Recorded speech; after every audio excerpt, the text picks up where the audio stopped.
Please welcome them with a huge round of applause.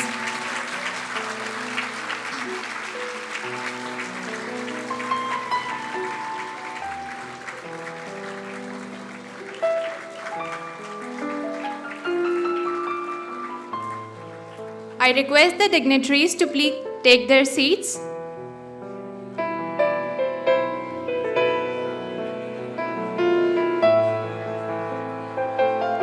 I request everyone to take your respective seats, please.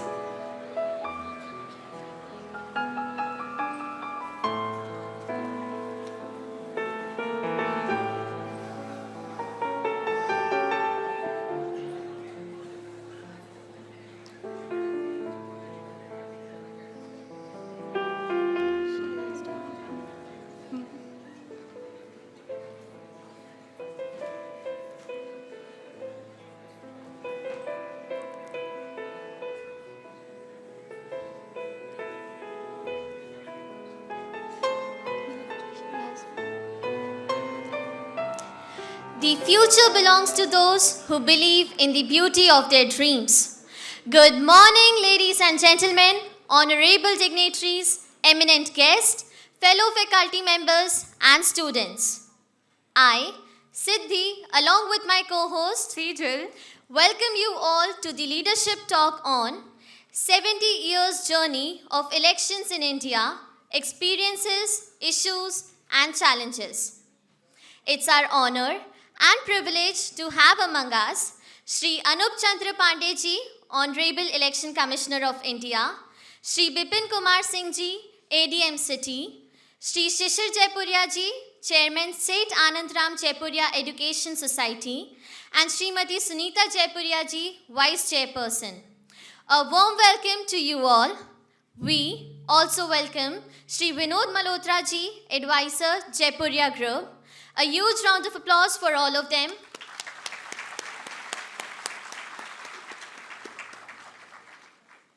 I also extend a heartiest welcome to the distinguished guest, leadership team, students, teachers, faculty members, and staff for their presence today.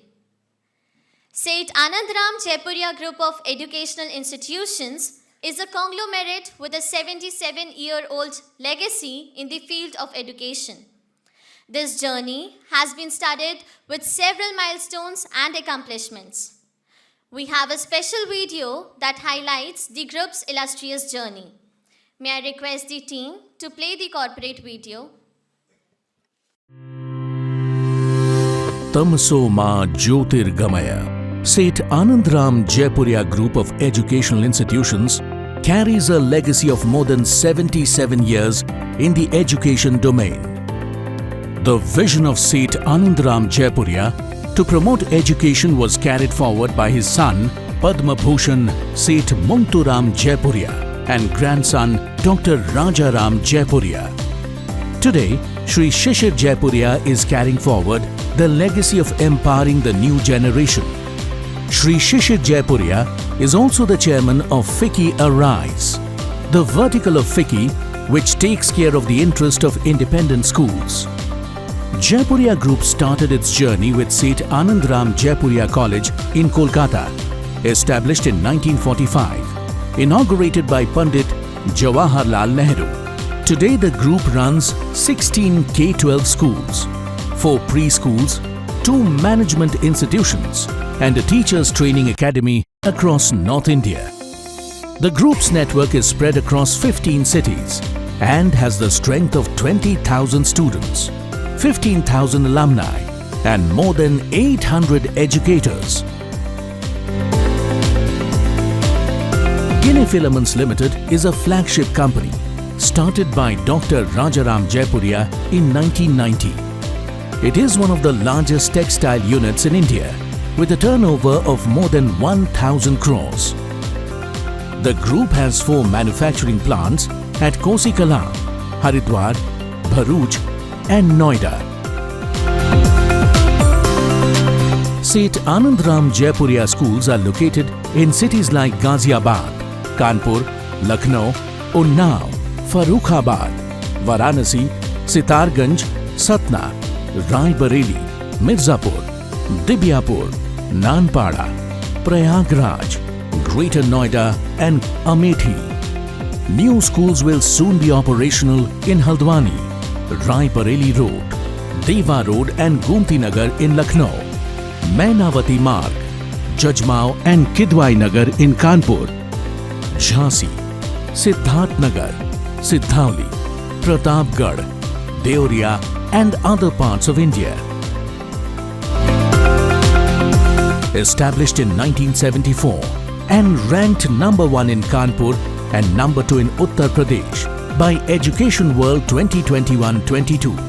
Seth Anandram Jaipuria School, Kanpur is the most sought-after school in the city. The school is also part of the coveted Round Square group of institutions, which provides global exposure to students. Seth Anandram Jaipuria School, Ghaziabad was established in 2004 and has a wide base of 5,000 students. The school is known for its academic rigor, as it has produced national toppers in CBSE examination for 3 consecutive years and district topper in class 12 in 2021-22. One of the biggest achievements by a student came in 2021 when the class 12 student Pal Agarwal became one of the national toppers in JEE Main with a 100% time. Seth Anandram Jaipuria School, Lucknow, established in 2016, has gained enviable reputation for its digital interventions. It is the first Microsoft Showcase school in the city and one among the 200 Microsoft Showcase schools in the country. Little One, the Jaipuria Preschool is a great place for toddlers to learn through play with focus on interactive sessions. Jaipuria Group has 4 Little One preschools, 1 in Ghaziabad and 3 in Kanpur. Jaipuria Institute of Management, Ghaziabad, was established in 2001 with a clear vision of developing the capabilities of young managers in a global environment. The institution is among the top 3 colleges in the state by Dr. APJ Abdul Kalam Technical University. The B School has been accredited Grade A by NAC for its commitment to excellence and offers an AKTU-approved 2-year full-time MBA program in various specializations. Jaipuria School of Business, Ghaziabad, was established in 2008 with a vision of transforming young minds to make them future-ready. The institute's commitment to excellence was recently recognized in 2021 with an award for the Best Management College in India for placement by Integrated Chamber of Commerce and Industry, ICCI. In 2020, amidst the COVID pandemic, Seth Anandram Jaipuria Group launched a Teachers Training Academy called Samarthya Teachers Training Academy of Research, popularly known as STAR. The Academy has till now provided more than 40,000 man-hours of training across 400 schools through more than 150 training sessions. A few remarkable contributions were to provide ICT training to 10,000 teachers of government schools in UP and to train educators on future learning systems and digital leadership. Under corporate social responsibility, Seth Anandram Jaipuria Group has Smriti Bhavans in different holy cities such as Chitrakoot, Vrindavan and Haridwar. Jaipuria Group runs a charitable eye hospital for underprivileged people in Nawalgarh, Rajasthan, in the name of Seth Anandram Jaipuria Eye Hospital, which started in 1943 and has treated more than 2 lakh patients till now. Ram Darshan Monument is one of the attractive places in Chitrakoot run by Jaipuria Group.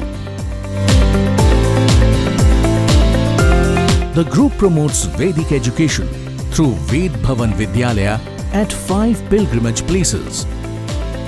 Moving ahead, Seth Anandram Jaipuria Group plans to expand its reach to Tier 2 and Tier 3 cities by opening 50 K-12 schools across North India in the next 5 years.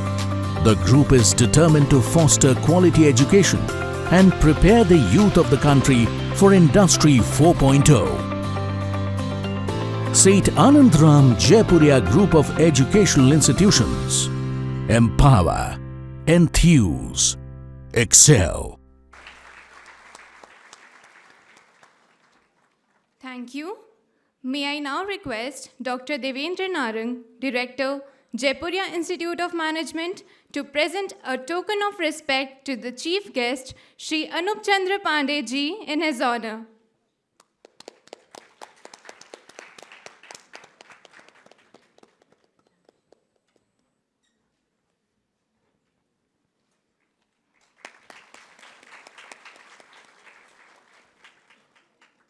Thank you, sir. Ladies and gentlemen, we will now start with the welcome address.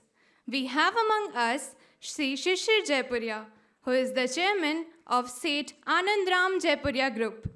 He also serves as the chairman of FICCI Arise, the FICCI vertical that looks after the interests of independent schools.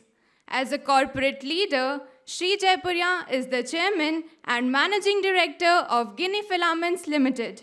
I am highly privileged to invite Honourable Chairman Shri Shishir Jaipuria ji for the welcome address. Over to you, sir.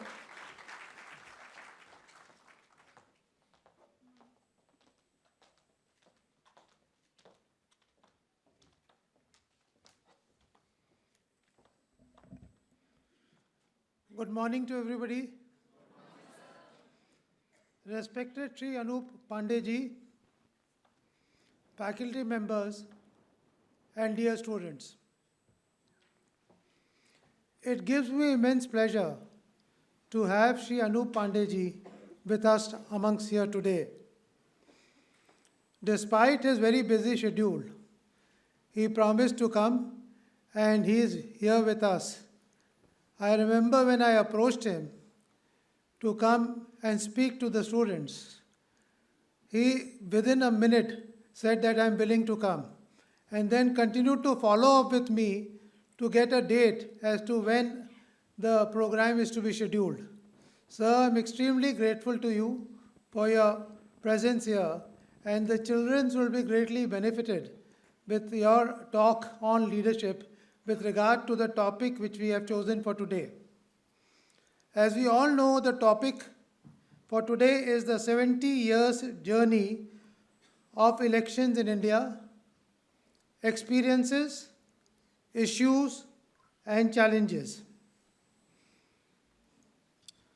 He is very keen that the youth, who are the future generation and who will ultimately take over the reins, should know about the democratic process. They should understand and participate in the election process. And the message that he wants to give to is that everybody should ultimately, being a large democracy, be part of the whole system. We all know that India is the largest democracy. While just talking before coming here, I was told that in India we have close to 95 crore electorate who are voting, and the new generation of voters who are coming into the system, they have to understand their responsibilities as a voter so that they are able to cast their vote in the most judicious manner. Our journey as far as elections is concerned started in the year 1952. So it has been 70 years of long journey, which Mr. Pandey will be talking about. And the Election Commission of India is to conduct election in a fair and free manner. That is the mandate which has been given by the Constitution. The Election Commission of India conducts elections, and this is for the students, in different areas. One is for the Lok Sabha, then also for the Raj Sabha, state legislative assemblies, state legislative council, as well as that of the President of India and the Vice President of India. Very recently, we saw that the election of the President and the Vice President last year was conducted. Now, talking about Mr. Pandey, I would like to mention that he has had an illustrious career in the civil services and has held several important positions both at the state government as well as at the central government before joining as an election commissioner in India. I have personally known him for the last 2 decades, and more so since the time he became the Infrastructure and Industrial Development Commissioner for UP in the year 2017 and subsequently Chief Secretary of UP in the year 2018. During his tenure, the state of UP organized mega global investor summit to attract investment by creating an enabling and friendly ecosystem. The vision of the Honourable Prime Minister for India to become a US $5 trillion economy in which the state of UP had to contribute an ambitious target of $1 trillion was something which was taken up as a challenge. Mr. Pandey ensured that major reforms with regard to governance, announcement of 25 sectorial policies for attracting investment, and huge thrust towards developing physical and digital infrastructure led to building confidence amongst the investors. He brought about a change in the working culture and the mindset of the people, and build trust of the entrepreneurs. Mr. Pandey, I have been meeting him so regularly, and he is so amiable and cooperative approach that he has, that you are floored while talking to him. And all the investors who used to come to UP for investment, they would always feel that they are at home. And that legacy is still continuing, because I have seen that in the last few years, UP has become a go-to destination as far as investment is concerned. Sir, I have a lot of leadership lessons that I have learned from you, and the young children who are here will probably also learn a lot of good things and good practices and the attitude that you have demonstrated in your career for the last 37 years of service. After his appointment as Election Commissioner in 2021, Mr. Pandey oversaw the successful conduct of elections in various states, namely Uttar Pradesh, Gujarat, Punjab, Himachal Pradesh, Uttarakhand, etc. During 2023, again 9 states will be going for elections, and for which the preparations are in full swing. Looking to the smooth and successful process of elections which the Election Commission of India has adopted, large number of election officials from various countries are coming to India to understand and learn the good practices which are being followed here. Presently, the Election Commission is taking several new initiatives to streamline the electoral process and reach the last voter. Just 2 days ago, the Commission gave a demonstration of a prototype of the proposed remote voting machine to help migrant workers cast vote remotely. All these initiatives will help to strengthen India's democracy and support its progress and development. Dear students, India is presently on a growth trajectory. As per the vision of our Prime Minister, we have to become a developed nation in the next 25 years. Azadi ka Amrit Kal, as you all know. It is also aspired to become the 3rd largest in terms of GDP in the next 5 years, overtaking Germany and Japan. We all know and have seen global headwinds led by recessionary conditions in the developed countries, post-pandemic crisis, Russian-Ukraine war, issues relating to climate change, and disruption in the global supply chain. In all these areas, India has shown resilience and seems to be in a sweet spot and is one of the fastest growing countries in the world.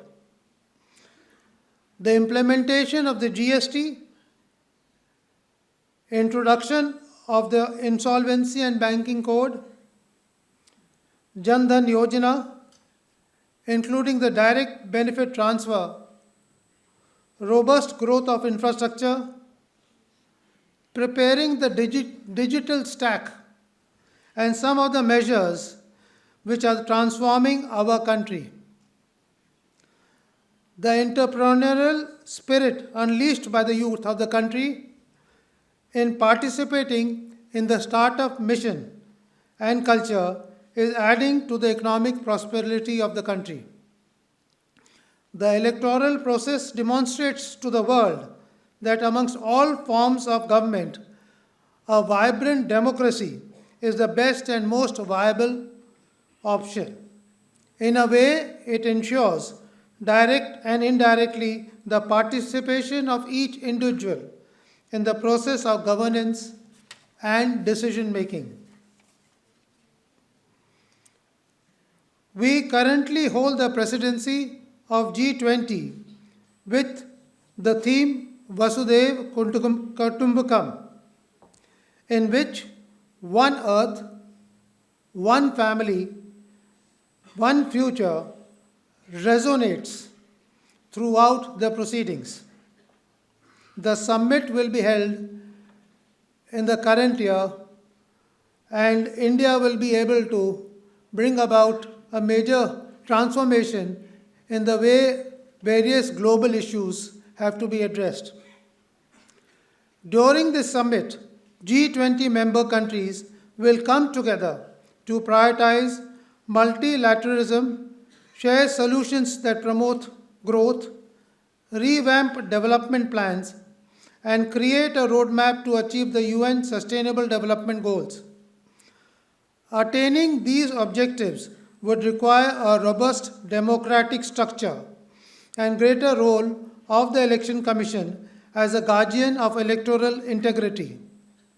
Sir, we are part of the Seth Anandram Jaipuria group, also pledged to work parallel with the government on the goals of the SDGs. Through our philosophy of empower, enthuse, and excel, we commit to take quality education to different states of the country and ensure that the group contributes to the nation building exercise through child-centric learning, teachers training, technology integration in education, and innovative pedagogies. We are focusing on skills, and we want that quality education should reach to each and every citizen and every child within our country. In today's leadership talk, we hope to gain insightful leadership lessons from you, the history of the elections in India, the challenges that the country is facing, and how do we overcome them. I am sure that your address will be very inspiring and will contribute in their own way towards nation building, and the children are looking forward for the same. Thank you and Jai Hind.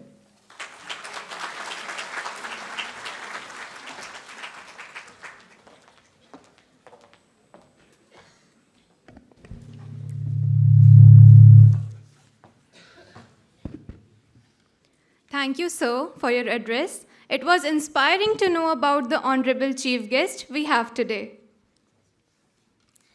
I now take the privilege of inviting our Chief Guest, Shri Anup Chandra Pandey ji, Shri Pandeyji, during the span of about 37 years of a distinguished service for the Government of India, has worked in various ministries and departments at the center and his cadre state of Uttar Pradesh.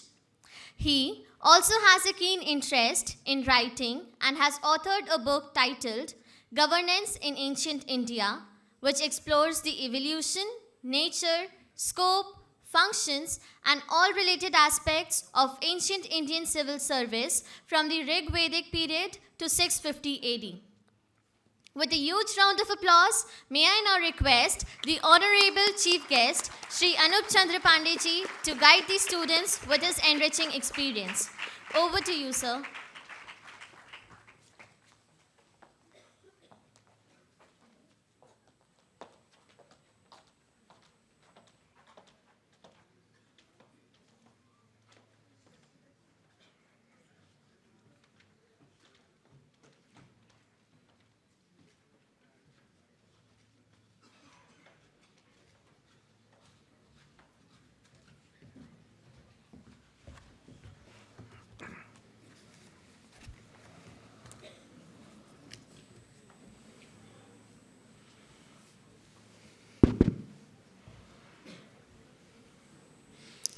Respected Shri Shishir Jaipuria ji, respected Mrs. Sunita Jaipuria ji, Chiranjeevani Dhwani Jaipuria ji, most esteemed my senior Shri Vinod Malhotra ji,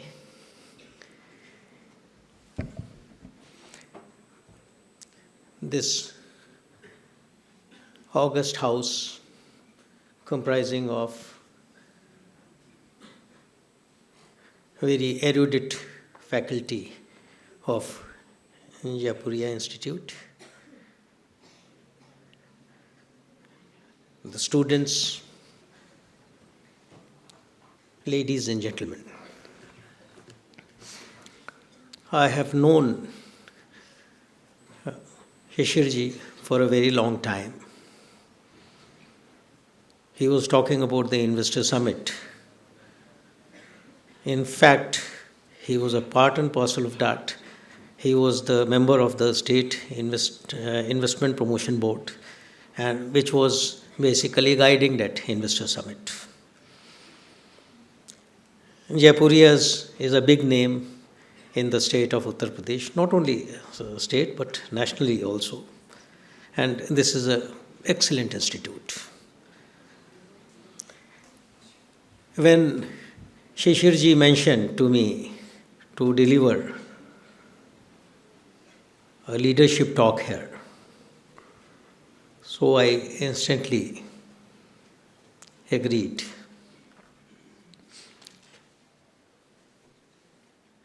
I did my engineering and I did my management, and after that I went and served in private sector for a couple of years. After joining the Indian Administrative Service again, I worked in administration in government for almost 40 years and worked in various government departments, in PSUs, in a lot of government companies. I saw a lot of organizations in India. I saw a lot of organizations abroad also. After almost 40 years, I can definitely say that Indian elections are the largest management exercise in the world.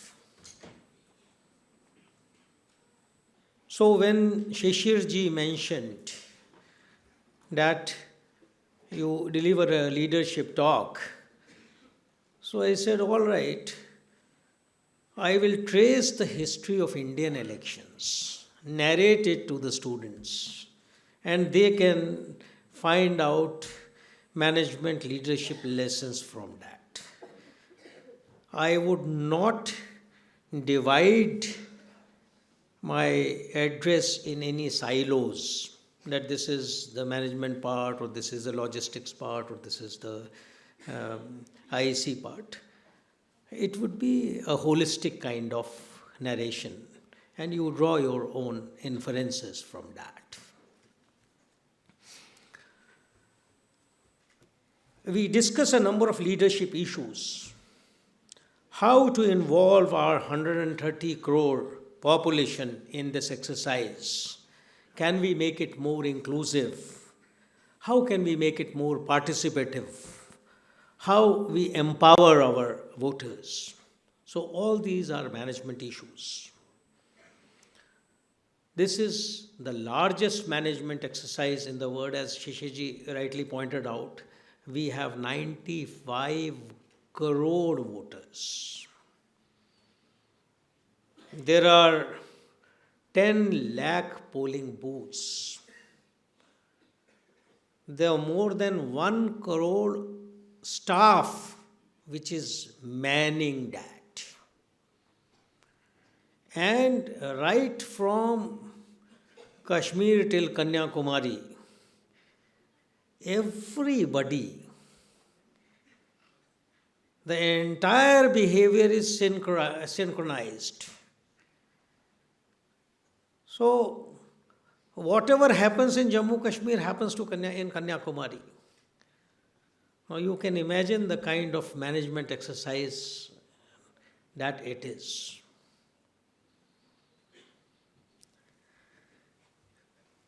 When hundreds of trains with thousands of coaches, they roll out transporting security personnel, paramilitary forces, police personnel, right from the top till the bottom of the country, with hundreds of planes doing thousands of sorties, helicopters operating. Now ferrying men, material, supplies in a very coordinated way. That is probably, I would say, the largest logistic exercise, not only in India, but in the world. What makes this largest voting exercise so special in the world? What are the leadership issues involved in this? How did India take the lead to become the largest democracy of the world? To understand this, we need to go back into our past. When the framers of the Indian Constitution, they were discussing whether right to vote should be made a fundamental right or not. Now that was a big issue at the time of our independence. They decided this is a bigger issue than fundamental right, because the entire democracy depends on your right to vote, and right to vote freely, fairly, in a transparent way, without any fear or without any favor. So they created a different chapter, chapter 15 of the Constitution, only on elections. And they said, who will administer that? So an independent body, Government cannot influence that. Opposition cannot influence that. Nobody. An independent body, an independent election commission for superintendence, for direction, and for control of these elections. And even the interference of the courts was barred in the conduct of elections. Now, during the British period, there was one thing, and that was known as communal franchise. The Hindus will vote for the Hindus. The Muslims will vote only for the Muslims. The Sikhs will vote for the Sikhs. And there will be different seats. Now, the first thing in our independent India, the framers said, no, we have an integrated democracy. We cannot allow this. We will have universal adult franchise, common franchise, because everybody is equal in the eyes of the law, in the eyes of our constitution.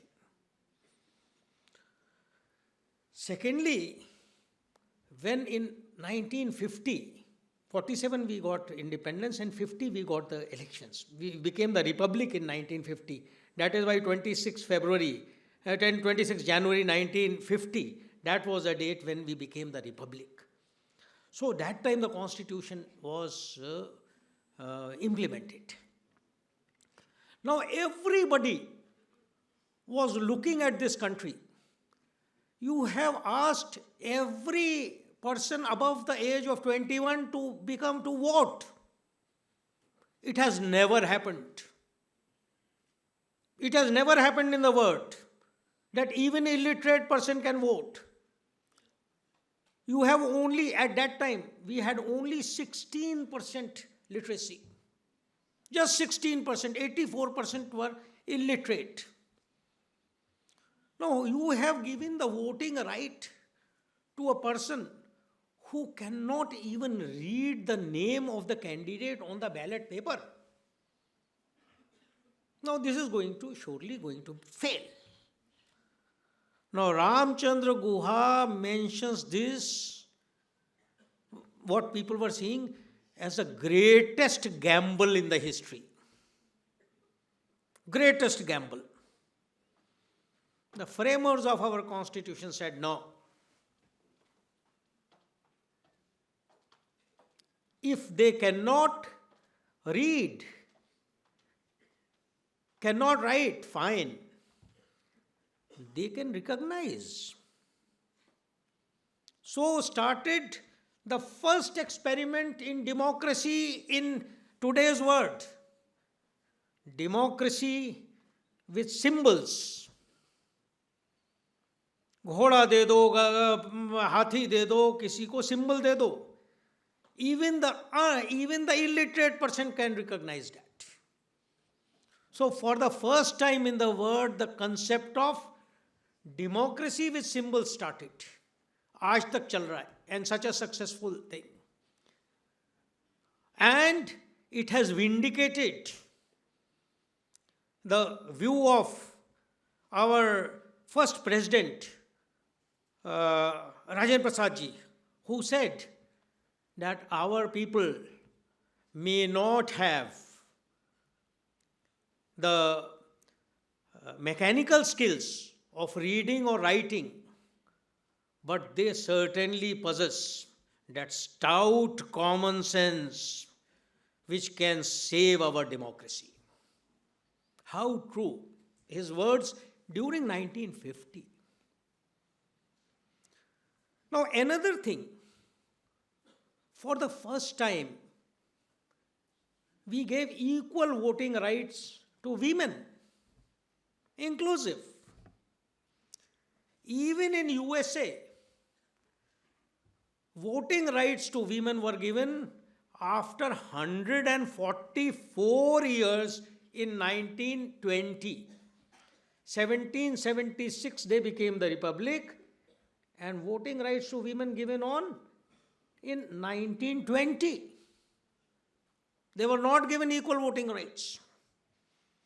UK, from where we have patterned our democracy,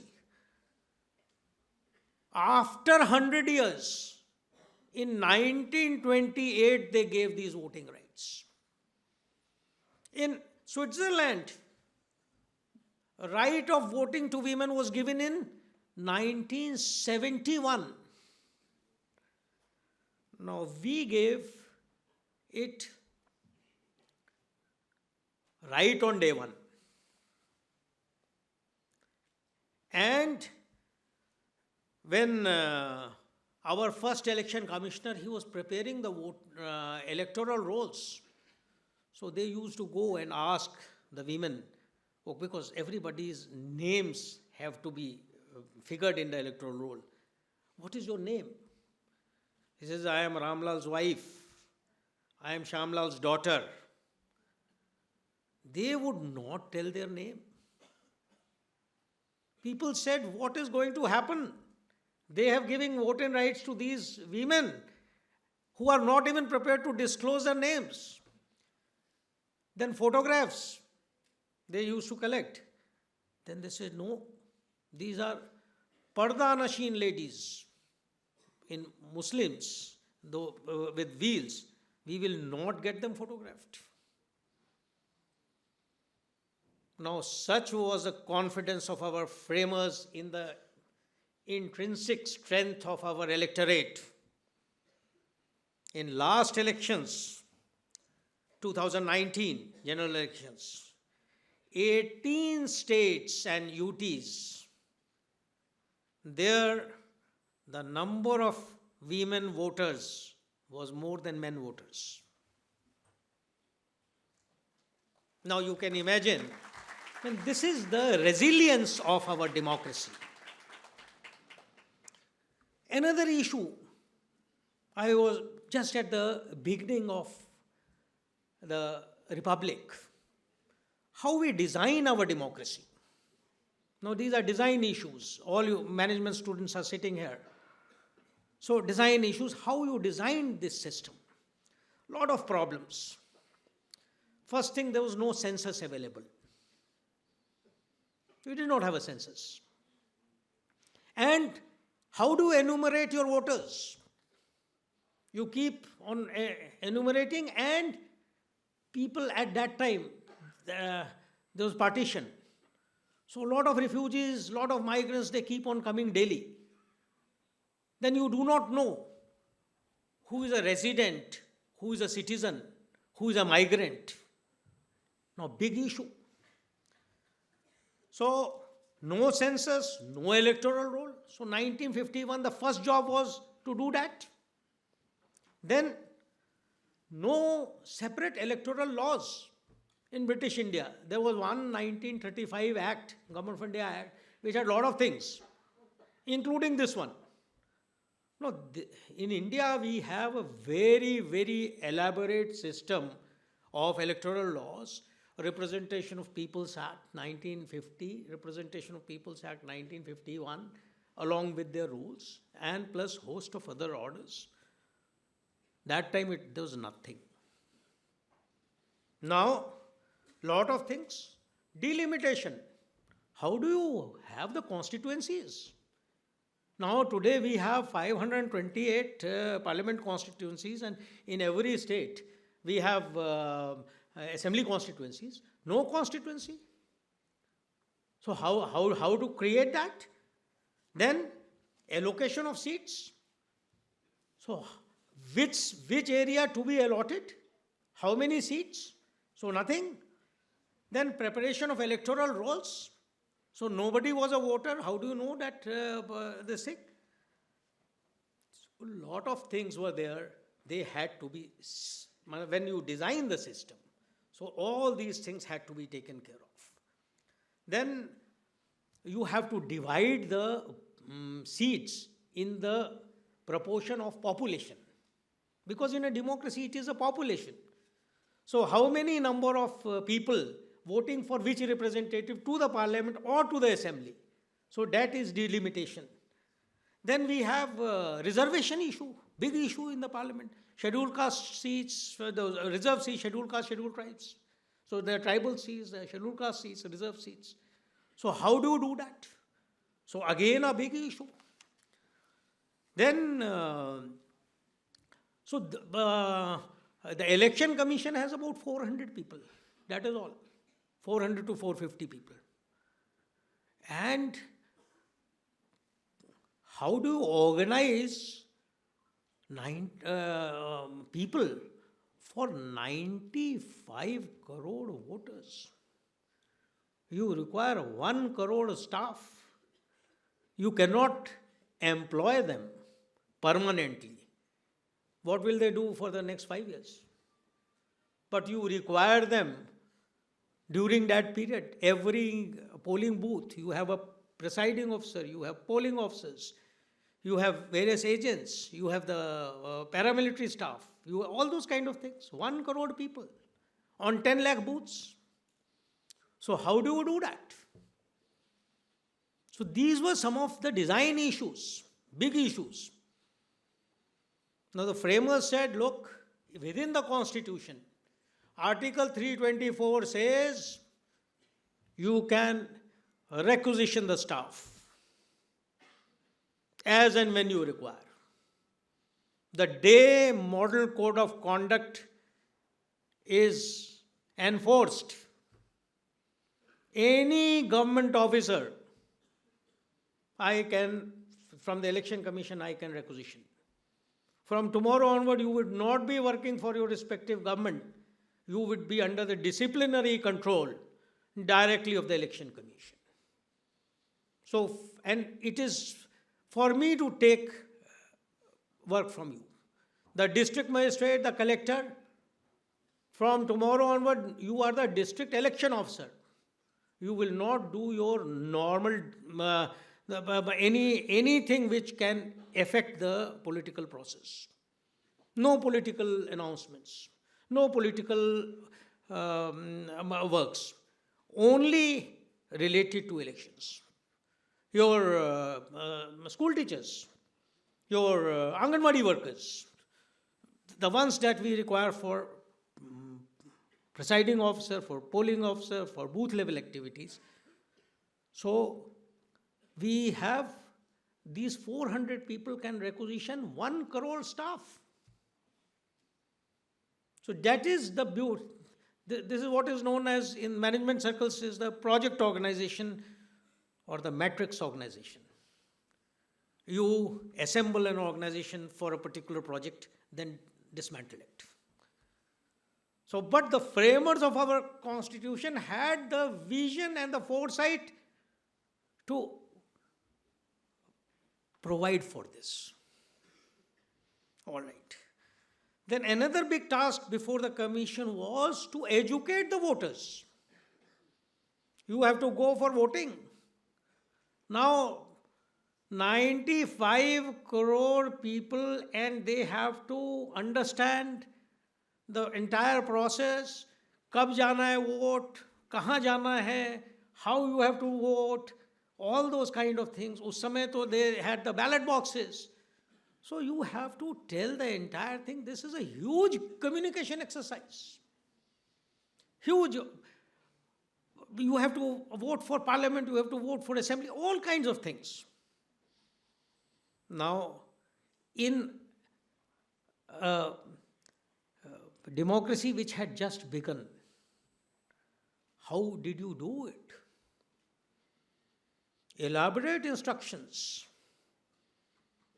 elaborate handbooks, guidelines, and this Ornate Shani, in her book, How India Became Democratic, she vividly describes the roles of the provincial governments, the role of the local administration, and the role of the press.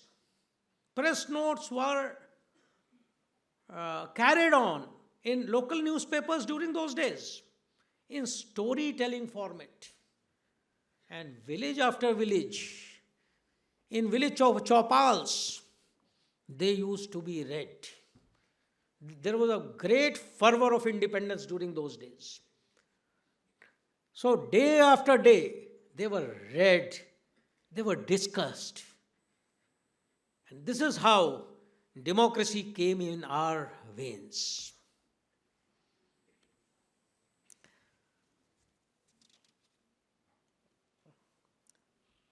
Constitution doesn't talk of political parties. It did not talk. The first reference to political parties was in 1985 when this anti-defection law was made. So in the schedule it was mentioned, but political party was not mentioned. Anybody who is in the majority, he would win and become the prime minister, and all those kind of things were there. But it was not, political parties were not mentioned that time. And symbols also was not mentioned. But Election Commission right from day one started giving that. Today when you go, you have a machine. The new generation would go and say this is the electronic voting machine.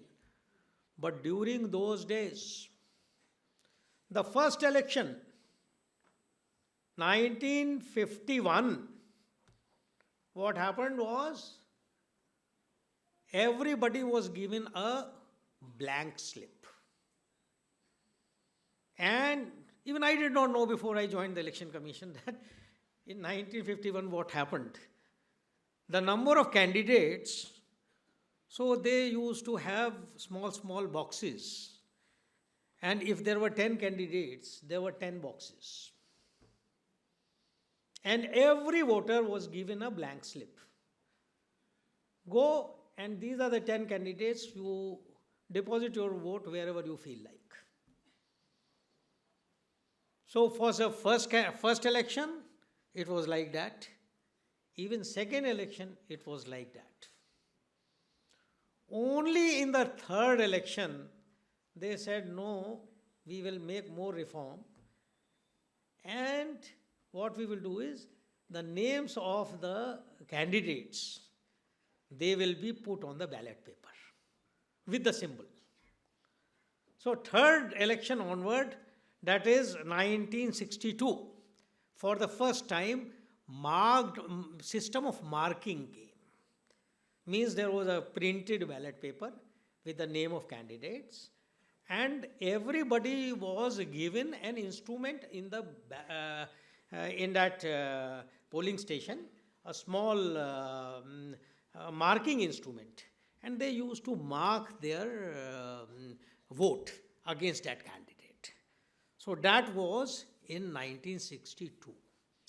But prior to that, we had just blank ballot papers. Till 1967, the elections to the parliament and assemblies, they used to take place together. In 1967, for the first time, in state of Haryana, so somebody who was elected in the government, so he decided, I will change my party. So he changed the party along with a few more people. And then the government fell. Then these people, they saw that the government is falling, they went to him. So overnight, this gentleman came back. So again the government said, no, we are in majority. So the opposition again, next time, there was horse trading. Sometimes this gentleman coming this side, sometime going this side. That MLA, his name was Ghaziabad. Now can you imagine now from Ghaziabad what is made now? Ghaziabad politics. So it started in Haryana, 1967. So, and not only in Haryana, in Punjab, in Uttar Pradesh, and in West Bengal and Bihar. So the process of defection started. And once defection started, so the governments could not complete their full term. And since it's a 5-year tenure, so obviously then it started getting staggered. With the result, as Shishiji was mentioning, that every 3 months we have something or the, now we are going in for elections. After 2-3 months we'll have another round of elections. The entire year sees 10-12 state elections every year.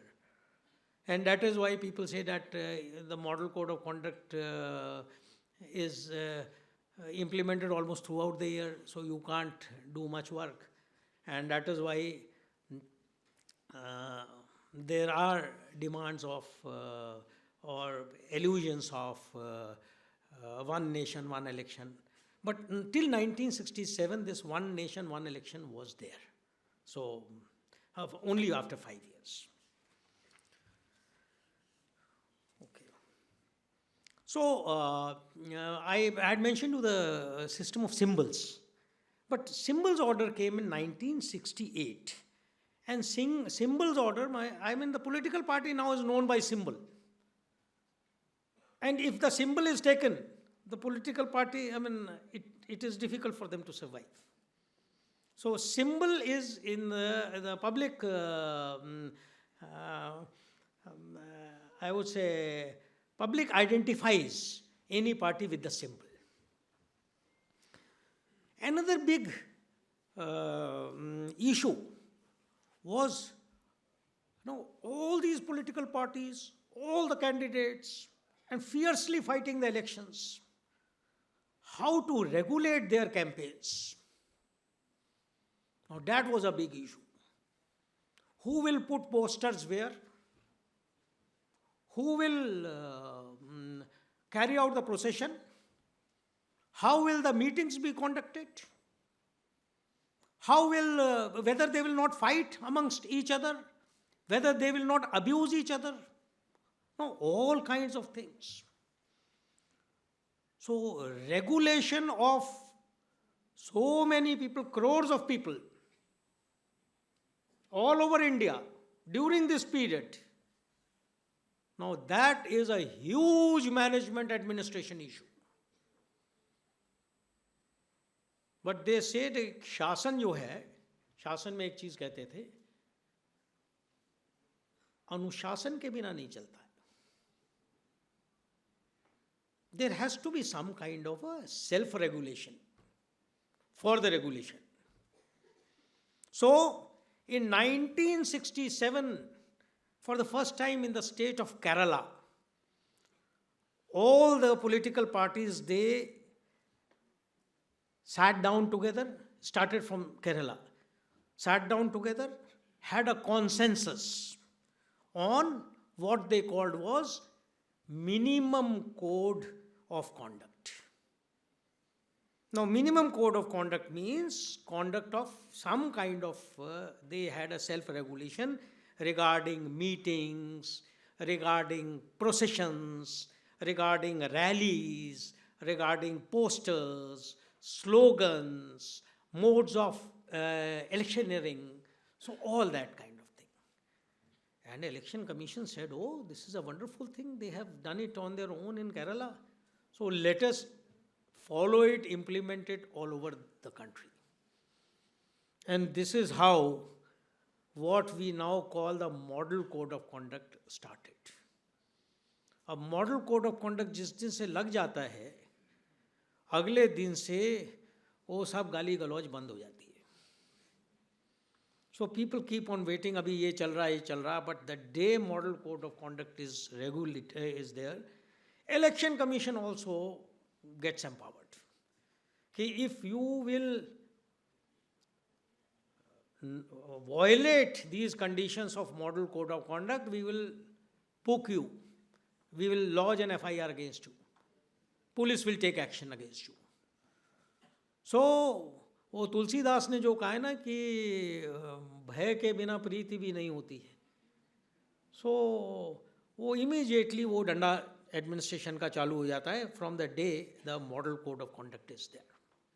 But it started as a self-regulation exercise. Okay.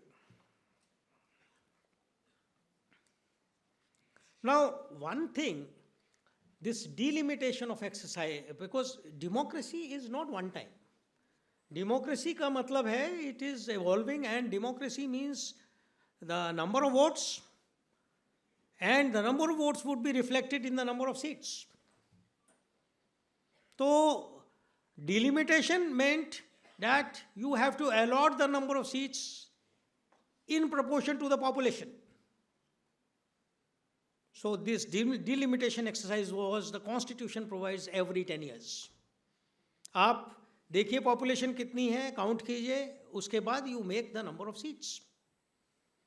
And then maybe reservation and other things also have to be put into that. But what happened was that a number of South Indian states, they said, that time family planning program was going on, and some of the states were doing very well.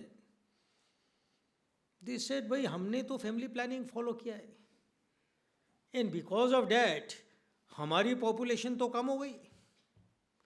ये UP Bihar तो इतना ज़्यादा follow नहीं कर रहे हैं, तो सारी सीटें इन्हीं की हो जाएंगी, और जब इनकी हो जाएंगी तो फिर गवर्नमेंट तो उन्हीं की बनेगी. So now that problem in delimitation started.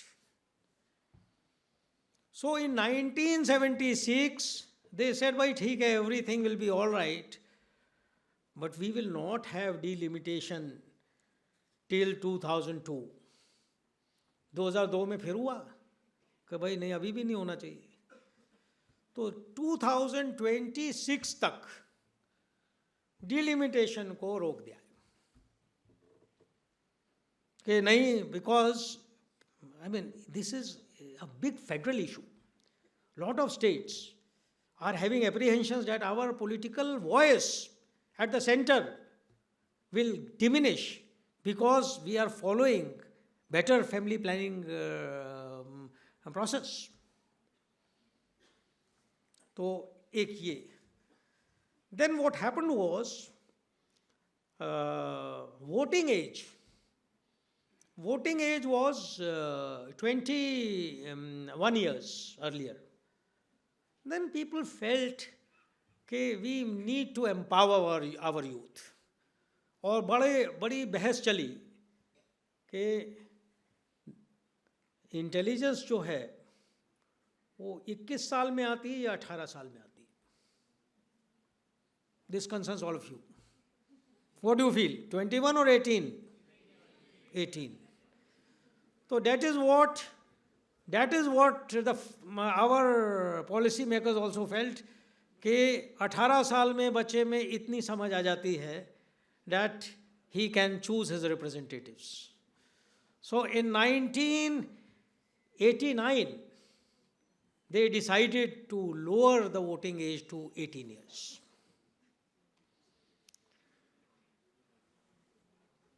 Election Commission, till that time, there used to be only one Chief Election Commissioner, that is all. So one member. So 1993, they decided कि एक से काम नहीं चलेगा, कम से कम 3 होने चाहिए, आपस में बैठ के कोई डिस्कस तो कर ले. So from 1993 onward, now they have said it will be a 3-member body, and all the election commissioners, they will decide through majority. So तब से ये इलेक्शन कमीशन, अब ये there is a chief election commissioner, there 2 election commissioners. 1990 में ये election commission said कि दो the entire election process is completed by the district collectors and his team, they said we should start sending observers also. So for the first time, the system of observers Every election there used to be one senior officer, normally an IAS officer. Later, police observers were sent, that is, police observers, and then income tax officers were also sent. So, the expenditure observers. So, now normally in any constituency, election commission sends 3 observers. And they are the eyes and ears of the election commission. So, they keep on seeing everything. They don't interfere, but they keep on seeing whether the election is free, fair, transparent, ऐसा तो नहीं कोई गड़बड़ी हो रही हो, ऐसा तो नहीं गवर्नमेंट उसको इन्फ्लुएंस कर रही हो, मनी पावर चल रही हो, मसल पावर चल रही हो. And these are people who have the authority to stop the counting. Counting शुरू हो उससे परमिशन लेनी पड़ती है. So the observer has to give the permission, you start the counting. If he feels that there are some gross irregularities, they will report to the election commission. And in the past number of cases, election commission ने कहा no, you order repoll in so many booths. सारी constituency में है तो कहा okay, countermand the election, do the repoll again based on the observer report. So that again is a and people by and large have confidence, all the political parties, because this fellow is from outside. Normally we do it from outside the state. उस state का ही नहीं. अभी UP में अगर election होगा तो तमिलनाडु से कोई आदमी आएगा, उसे कोई लेना देना नहीं कहाँ कौन सा गाजियाबाद ज़िला है, कौन सा नोएडा ज़िला है, he doesn't know. So independent. So people have, and if somebody has to say, then they go and complain against. Another feature for outreach, we started with the concept of BLO. BLO means the booth level officer. So normally you see either the local, it's a local person, local government officer, either it is a teacher or Anganwadi worker, or some village lekpal, so it could be that, and he is assigned about 100 to 150 families for one polling booth. He knows all of them. वहाँ जाकर he goes and उनका हर साल he goes visits them. Electoral roll में whatever their correction, if some new person is there, so उसको add करना. If somebody is कोई shift कर गया है उसका चेंज करना एड्रेस, कोई किसी की डेथ हो गई है उसका नेम कैंसिल करना. So all kind of things in the electoral roll he does. And उसके लिए we have provided an app, Garuda app. So that is a mobile based app. वो ऐप उसमें मोबाइल में होती है. So what he does is he goes there, fills in that app, and within 2 to 3 minutes, वो 3-4 minute के अंदर वो that those details are filled and you can become a voter. So now becoming a voter is not a big problem. That fellow will come and on his Garuda app with maximum 5 minutes he will register you and you will become a voter. Epic card आने में 10 दिन लगेंगे, that the I-card, but normally in our records you will become a voter. So this is the job, and our database, the electoral roll, that is the most reliable database in the country. You have Aadhaar, you have other bases, ration card, this, but सब में in all those databases एक बार कोई चला गया तो फिर वो जिंदा है मरा है कोई मतलब नहीं है, वो database में नाम है. But electoral roll is such a thing कि every year that fellow will go and he knows the locality. वो तो उसी गांव का लेखपाल है, उसी गांव का टीचर है स्कूल में, पता है सबको किस घर से कौन सा बच्चा आ रहा है. सो वो एवरी ईयर ही फिल्स इट. और डुप्लीकेशन में, डी डुप्लीकेशन में we have a now photo identity card this app feature, तो जितनी भी सबकी फ़ोटो आई कार्ड्स होती हैं, so the computer catches hold of the same photo. So if a person has two photograph, is registered to and 2 places or 3 places, the software will catch you by your photograph, and immediately we will deduplicate it. So that way it is the best database, in most reliable database of the country. Another feature because of the BLO is that election जब भी कभी होता है कि people से ये काम कराना है, बोले भाई इलेक्शन मोड में करा लो काम. इलेक्शन मोड में काम मतलब हो गया काम. बिकॉज इन अदर डिपार्टमेंट्स आपको पेंशन लेनी है, आपको राशन कहीं भी जाना है, you have to go to that point कि वो जाकर you go to the block, you go to the ration shop, you go to that department. Election में the concept is different. The BLO will approach you. The booth level officer will approach you. जितने भी elections हैं उसमें election से 5 दिन पहले वो पर्ची लेकर आपके घर में आएगा. He will deliver you that पर्ची कि साहब आपको इस जगह पर वोट देने जाना है. Every year we have this SSR activity. So he will come, he will find out from your place कि आपका नाम सही है, गलत है, कोई एडिशन हुआ, सब्ट्रैक्शन हुआ. So this is the door step delivery. Again the concept distribution management people should know. I mean when you talk about logistics and distribution management, this is a concept. 95 crore voters को door step delivery देते.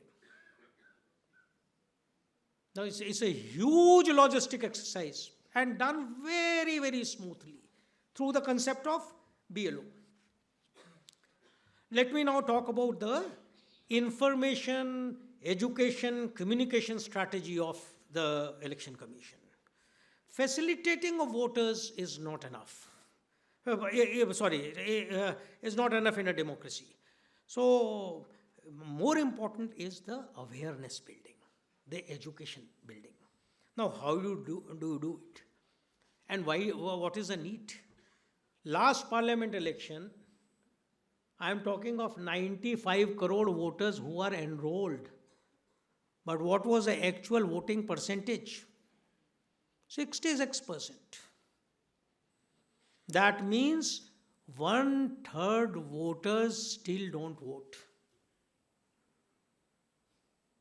Now what we have analyzed the reasons. What are the main reasons? One is, Shishirji, I have time, na? All right. You will interrupt me if I overstep my time. So,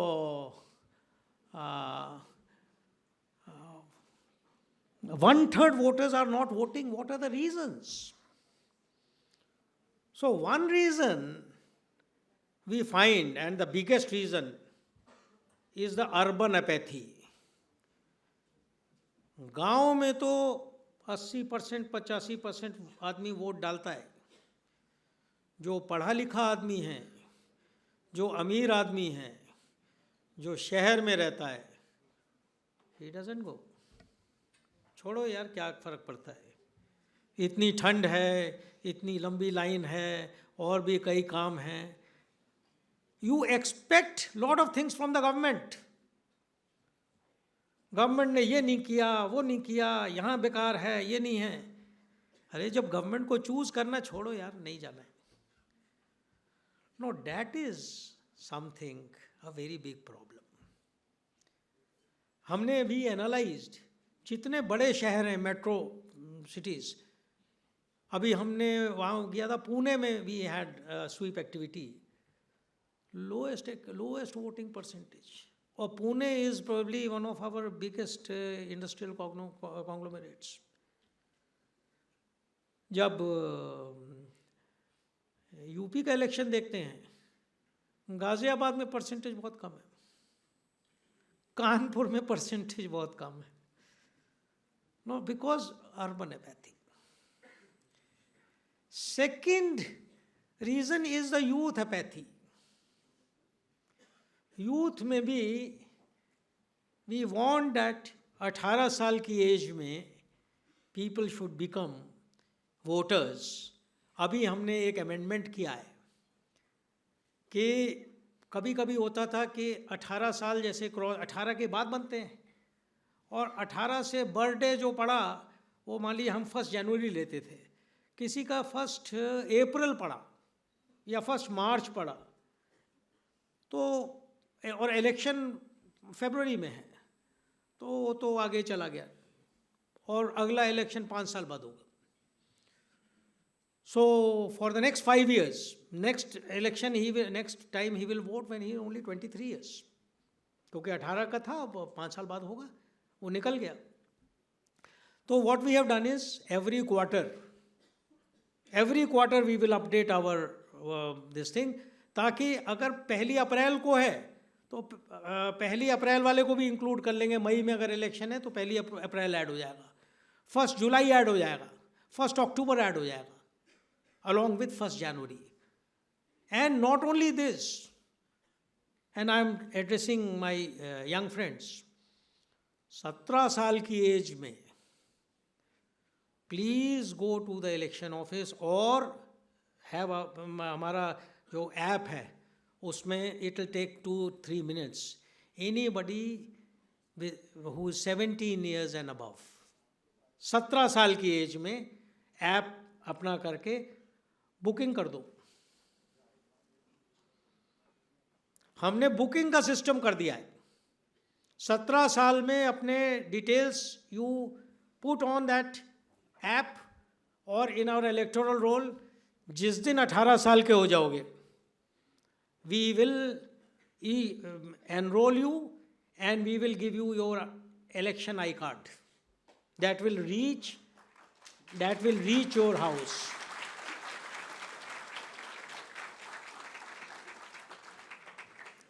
and we want, हमने youth awareness करने के लिए we want our electoral literacy clubs in all education institutions. So our senior officer, Mr. Ramkinga Singh is here. So he deals with all these things. So he'll tell you how this electoral literacy clubs, and they can be connected with the election commission. So that to make the youth literate, to enable them to participate actively in democracies. तीसरा जो है वो migration, migrants.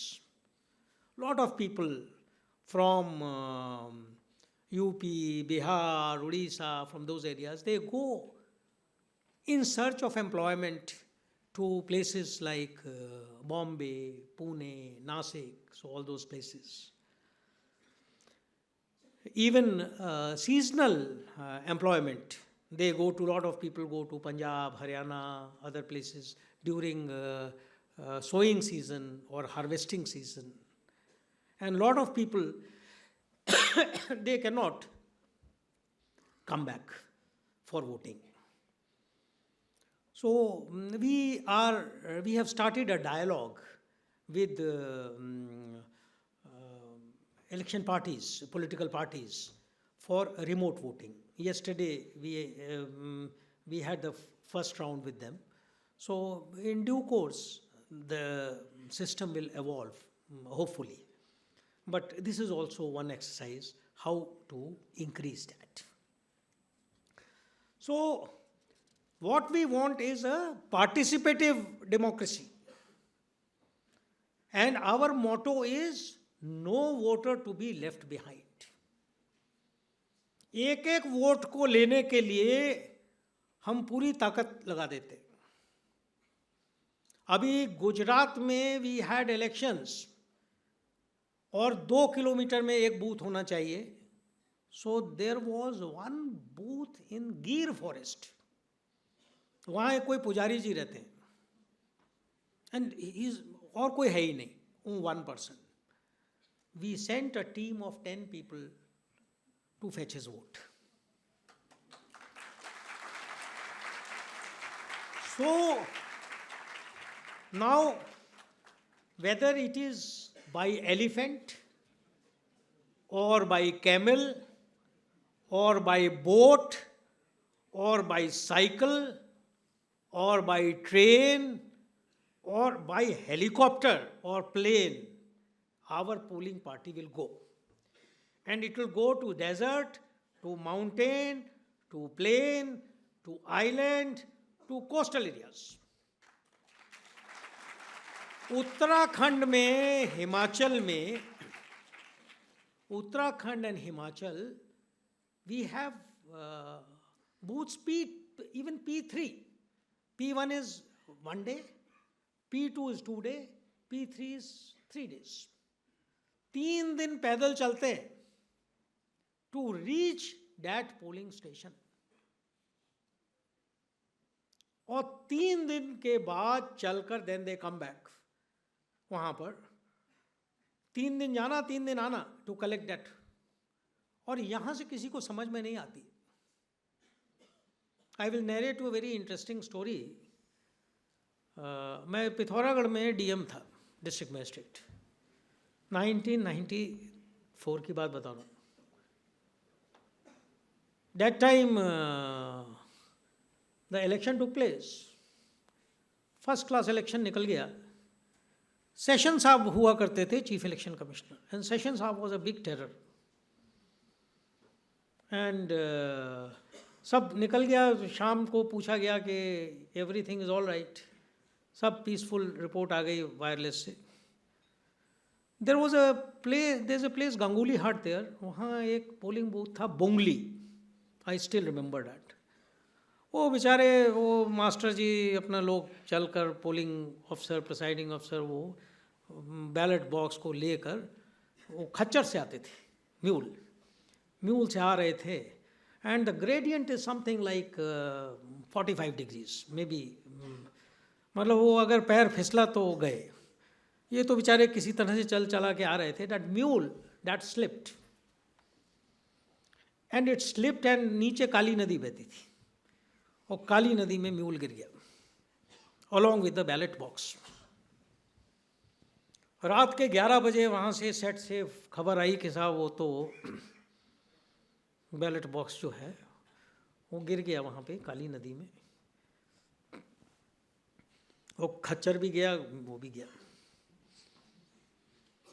अब when it came तो phone किया तो session साहब तो सो गए थे, और नीचे किसी की हिम्मत नहीं थी उन्हें जगाने की. अगले दिन रीपोल होना था. वो सिस्टम ये है, नेक्स्ट डे रीपोल होता है उसमें वहाँ पर, and they take the permission of the commission. अब हमारी भी नौकरी का सवाल कि एज कलेक्टर कि अगर अगले दिन रीपोल नहीं हुआ और उसकी परमिशन नहीं आई. So we try to explain it to everybody. उनको नहीं, ऐसे कैसे हो सकता है, तुम्हारा बाकी सब जगह तो झगड़े से हुआ, ये हुआ, बट ये this is gross negligence.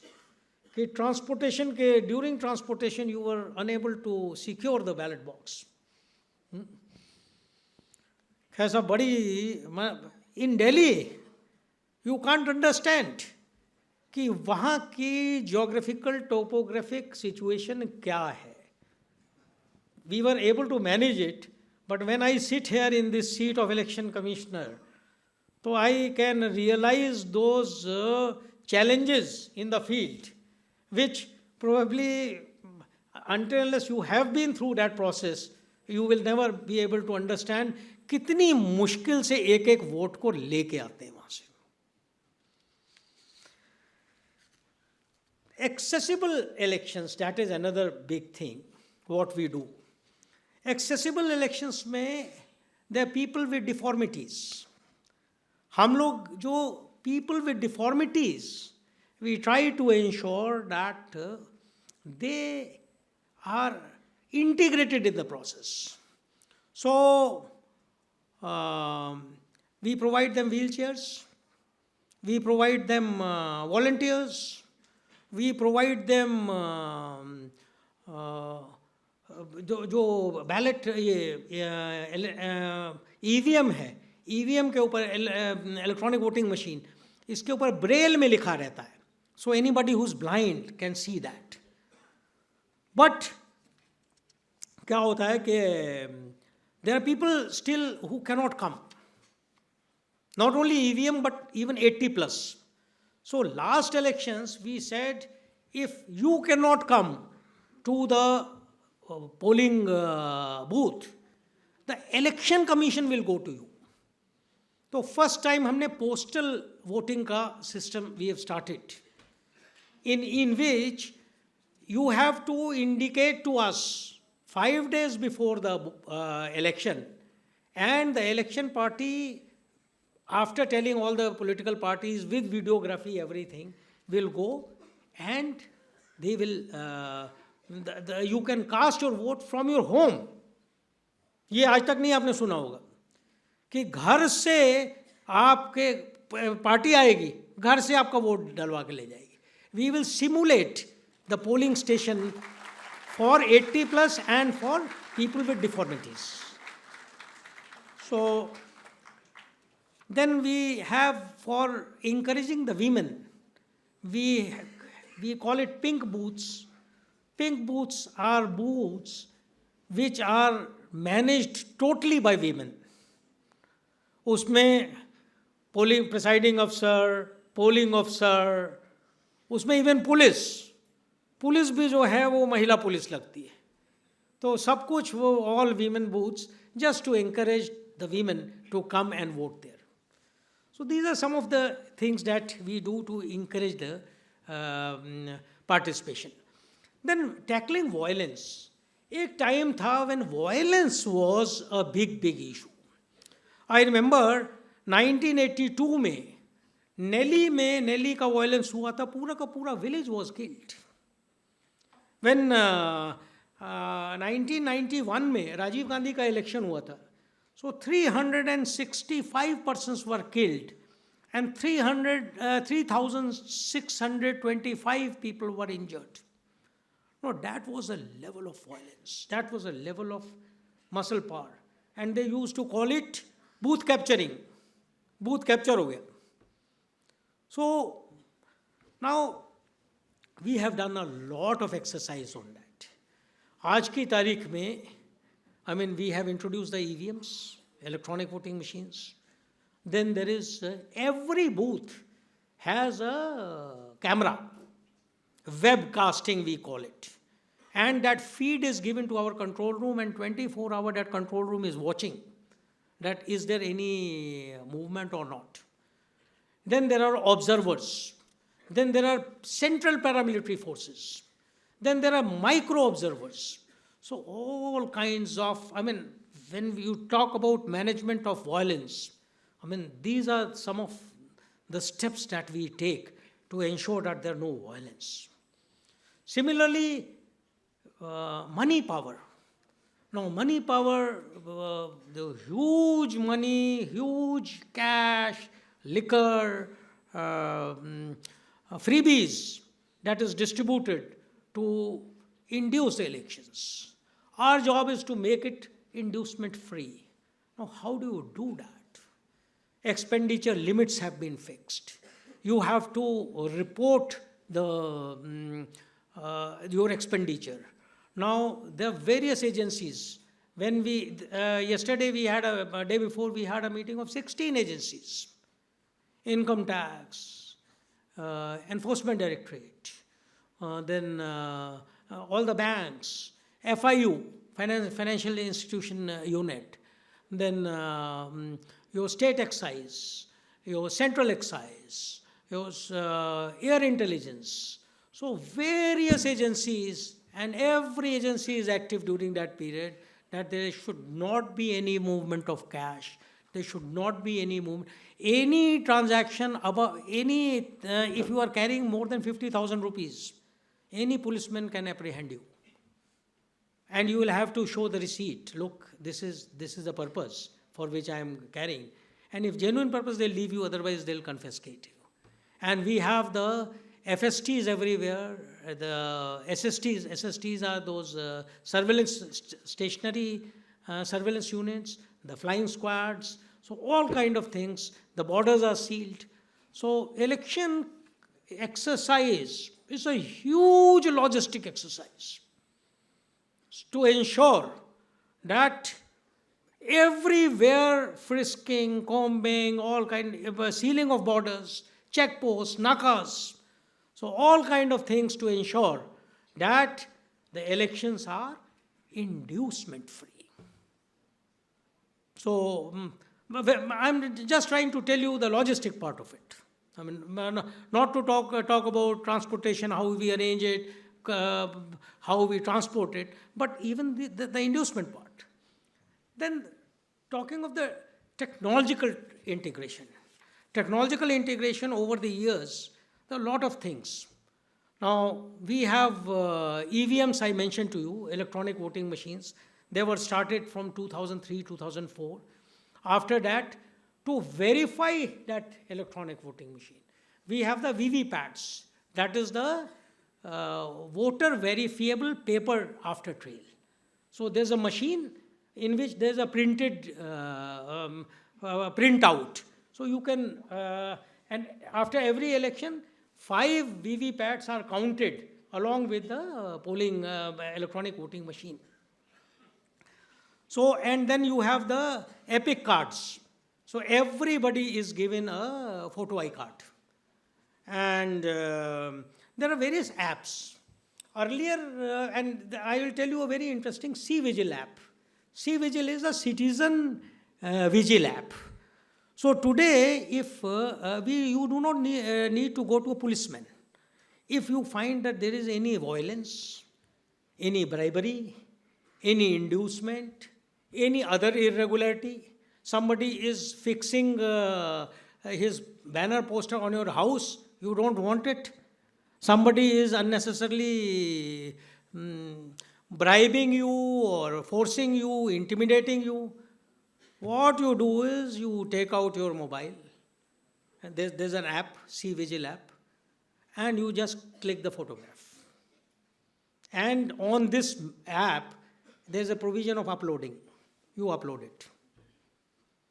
Within 10 minutes, the nearest police officer, he will come on the spot, because your latitude and longitude is mentioned on, as soon as you upload it, it is known. So the police team will arrive, and it is our instruction that you have to sort it out, you have to take action, register FIR if need be, arrest him, if undo whatever damage has been done, report back to us. And that entire, and report to you also, a copy. Look, this action has been taken. And the entire exercise has to be done in 100 minutes. 100 minutes, entire exercise.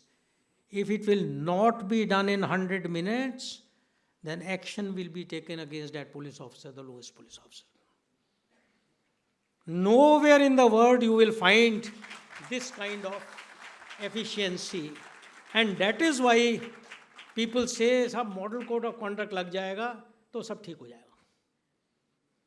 So, I mean, I can go on and on, but I think there will be some time for questions. I'll just mention that there's one more thing, and especially the communication part, that is fake news.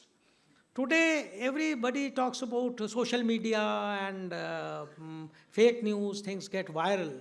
So we have a very elaborate system of tackling this fake news system.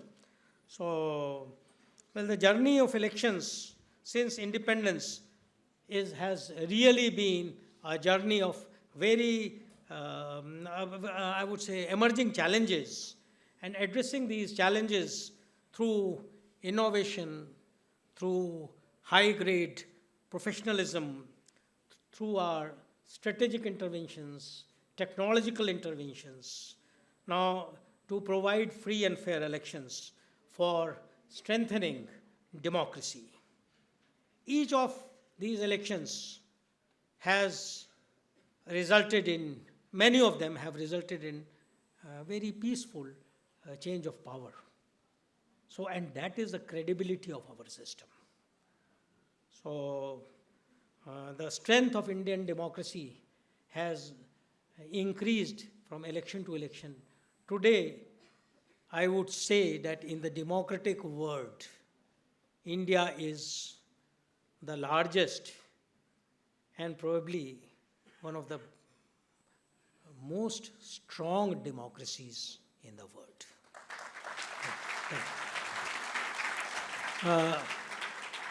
I discussed all these because there are a lot of leadership management issues in this. So I thought that during this leadership talk, I would mention the story of our elections, how it evolved, and the various challenges that were there from management point of view, how we could manage them, how there are more challenges to be met more managerially. So thank you very much. If there are any questions, should I take it from here? Yeah. So let's start the Q&A round. Ladies and gentlemen, students, we've got this rare opportunity to interact with such an eminent personality. So let's raise your questions. So come on. Who would be the first one? Raise your hands. So we have many hands, but let's give an opportunity to the younger student. Yeah, so you start. Good morning, sir. I am Rumesh of grade 11th, and I have a question for you, sir. That there has been only one woman ECI in India till this date, V.S. Ramdevi, and that too only for 69 days. Can it be indirectly related with the reason why women have such less representation in parliament? Because no one with prime authority has actively worked towards it.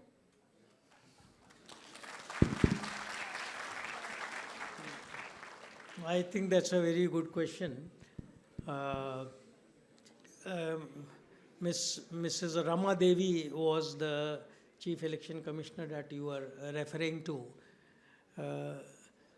As far as the appointment of the election commissioners is concerned, this is not in the hands of the commission. But certainly, I can tell you that the participation of women in decision making is increasing. I'm not saying that it is at an optimal level. There must be more representation at the topmost level. But when we talk about our DCs and our officers, so we try to ensure that at least the 20 to 30% representation should be there. Ideally, it should be 50% and more. So that is increasing day by day. Thank you, sir. Thank you, sir. Now, due to paucity of time, we can take 2 more questions. So more hands. We can have you. Can the mic be passed on, please? Good afternoon, sir. My question is, why the Election Commission of India is not using Aadhaar card for giving vote? If it could be happen, then everybody can vote from anywhere. There are 2 parts of your question. I had in my speech this Aadhaar linking, but for paucity of time I could not mention that. Recently we have come out with an amendment in the Act, and that amendment that amendment says that Aadhaar has to be linked with our voter ID card. So that is one. So we are doing that, but we are doing it this Aadhaar linking specifically for deduplication. That is, if there are duplicate electoral cards, so we will identify that through Aadhaar. So, and maybe biometric identification at the time of polling at the polling booth. When you talk about remote voting, or voting from internet, or voting using Aadhaar from your home. There are various issues, because everybody thinks that it need not only be transparent, it should look to be transparent also. So during the polling station, we have all our polling agents who identify the person, who see whether it is doing it or not. Here, it is a program-based voting from your home. So the chances are somebody might put an allegation that the program has been rigged. So physical voting, at least everybody is seeing that the vote is cast before everybody. So that is why, until unless there is a political consensus, higher technology, maybe after some time, if there are certain protocols which are made, it could be done. But as of now, there is no political consensus on these. All right, thank you, sir. Our last question. Can we have somebody from the other corner? Yes, the second row. You, please. It's the last question. Good morning. Good morning, sir. Hello. Yeah, good morning, sir. Myself, Himanshi, and I'm an MBA student from Jaipuria Institute of Management. And it's a huge respect that I am in front of you right now. So my question is there any initiative adopted by the Election Commission to generate the awareness of illiterate part of society for the importance of choosing their leader?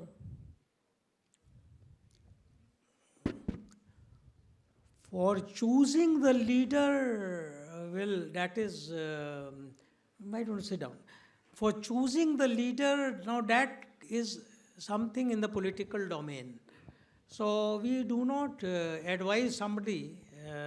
What we tell them is that you should cast your vote, and cast your vote without fear, without favor. And another thing, some people, we found that they did not have confidence in the candidates who were nominated. So they did not vote. So we came out with a nota choice. Nota is none of the above. So if there are 9 candidates, so there is the 10th candidate is nota. So that option also is there. But not voting is certainly not desirable. You express your voice. Look, I want to vote for this candidate is a better candidate. Or if you feel that none of these candidates is good, so I say that none of these candidates, but you must express your voice. Sure, thank you. Thank you very much. I know there are many questions, but then we'll be able to take one last test question, and that too from Narang sir. Yes, sir. One from your side and one from my side. 2 questions. All right, sir. So this is just for information. My question is, you said in your address that delimitation process was hold till 2026. But delimitation just happened in J&K. And was it exception for this? Yes, I will mention. In 2002 Act, so it was mentioned that in general 2020 delimitation was took place for all the states. And in that it was mentioned that after this delimitation, no delimitation exercise will take place. In certain states, one was in Jammu Kashmir, one was in certain northeast states. It was kept on hold, the 2002 exercise, because of administrative reasons. So now the Ministry of Home has said that the conditions, because of maybe law and order issues, now the Home Ministry has said you may revive that particular thing. This is a 2002 exercise. Okay. Thank you, sir. Thank you. And all those students whose questions have been unanswered, I request to submit your questions to your Dean Madam or Dean Sir. All those questions will be collected and will be shared with Sir for his insights. Yeah, so thank you, students, for your questions, and thank you, sir, for answering them so well. Thank you so much. Thank you so much, sir, for guiding us with that enriching address on 70 years journey of elections in India. Your words will be a guiding force for all of us. I would Please settle down, everyone.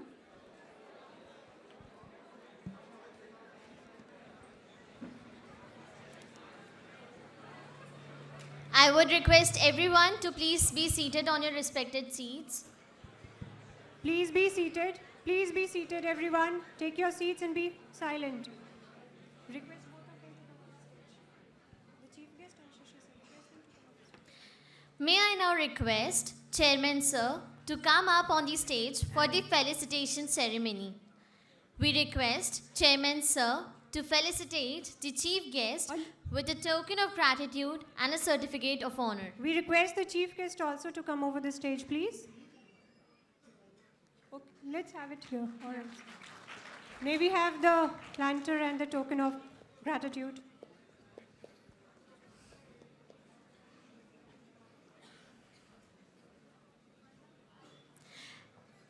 This certification is in recognition of the pledge taken by Seth Anandram Jaipuria Education Society. Let's have a big round of applause.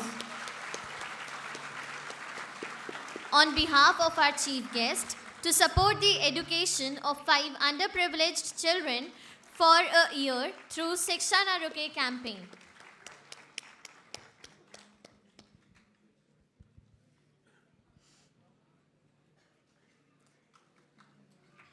Thank you, sir.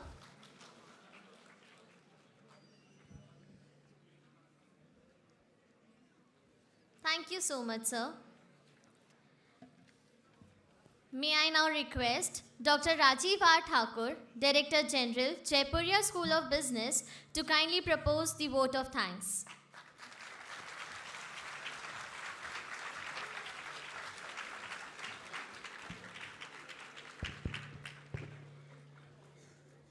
A very good afternoon to the dignitaries here.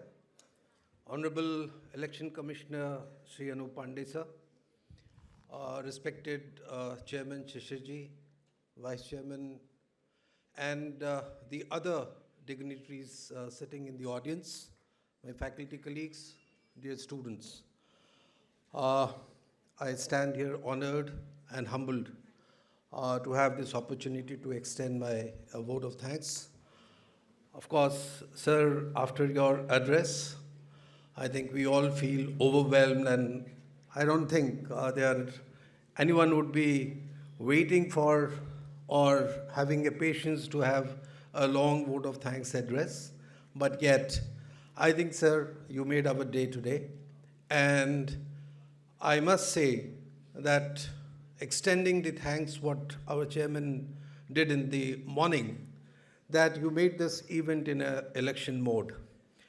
Rather than we reaching out and following you to reach us and enlighten us, you reached us, and I'm aware, I'm privy to that last 2 months, you have been eager to come to us and address our students. Thanks a lot for your benevolence.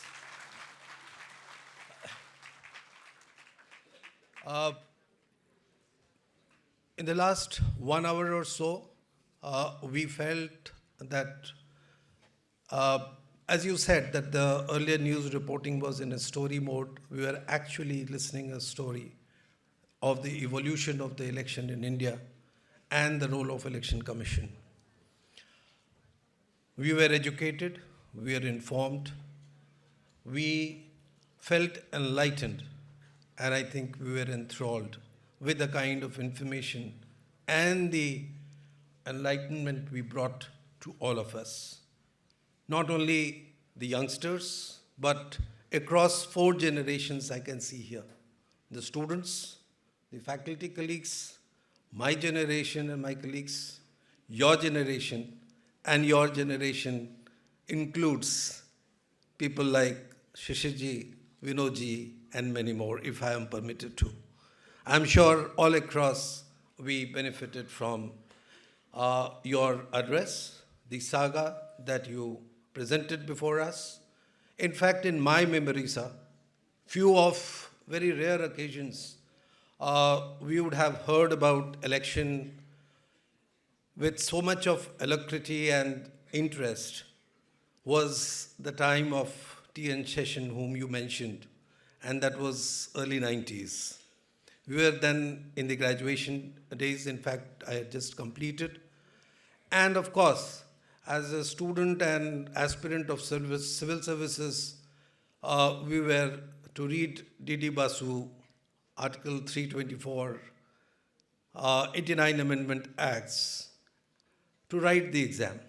And I think something that what you have explained today, whether it was the founding principles behind the election in India, the biggest democracy in the world, or the constitutional aspects, or the legal aspects, the policy aspects, the evolution that you have explained, the challenges that as the process has evolved, the various challenges that the country faced, the issues cropped up, and the acts and amendments like anti-defection, or it was, I think, there are many things, many changes that you have explained.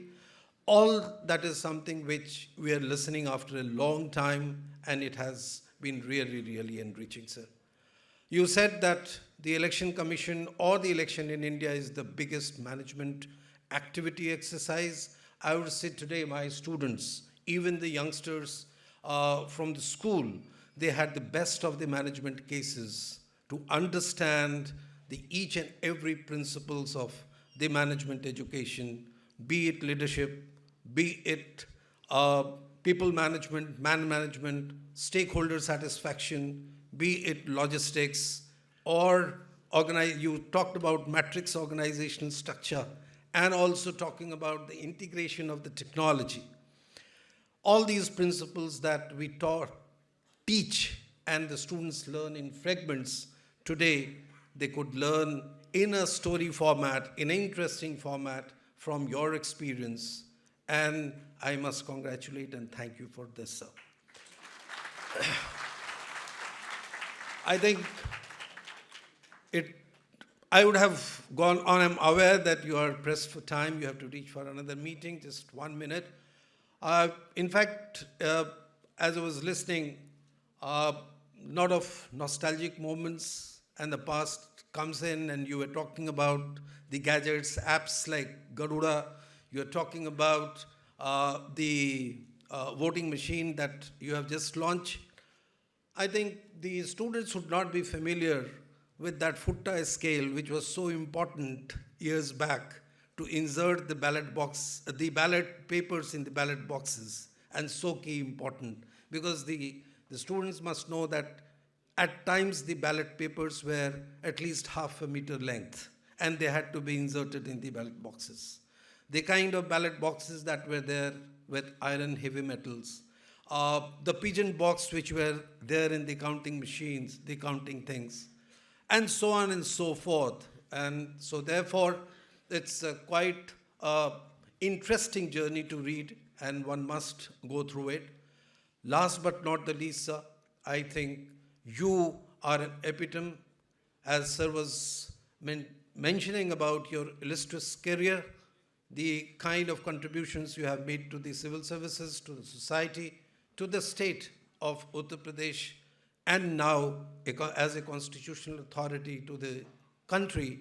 I think this is, you are a true leader, and you are an icon and a lamppost, understanding which the student should emulate and try to imbibe certain values and certain practices and certain initiatives and the strengths that you have, the merits that you carry, and it is certainly a guiding force for all of us. Thank you so much once again, sir. Last but not the least, I must extend my thanks to all the colleagues from the school, from the management institution, from the corporate office, all my colleagues, and of course, the staff of Election Commissioner, whether it was Malhotra ji or R.K. Singh Saab and the local administration, all of you have made this possible and made this event seamless.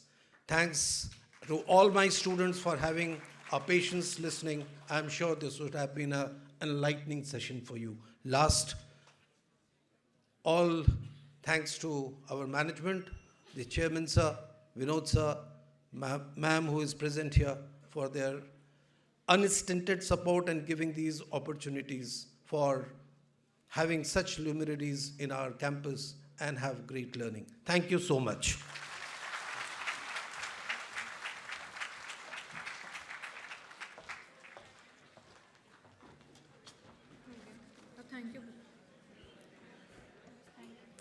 Each day comes with the possibilities of myriad learnings. Today was one such day. So, let us take with us the important lessons learned in today's leadership talk by our honorable guest. Thank you everyone for your kind presence. It was an extremely exciting morning. Have a very good day ahead. Thank you, everyone.